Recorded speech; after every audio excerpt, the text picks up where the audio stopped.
Crank your sash open to 90 degrees, exposing your hinge and the stud on your hinge.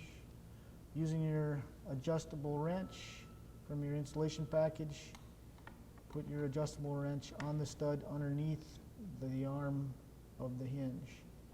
There, in this case, it's neutral position, 90 degrees from the sash to the frame. And adjustment to the left moves the sash to the left, adjustment to the right moves the sash to the right.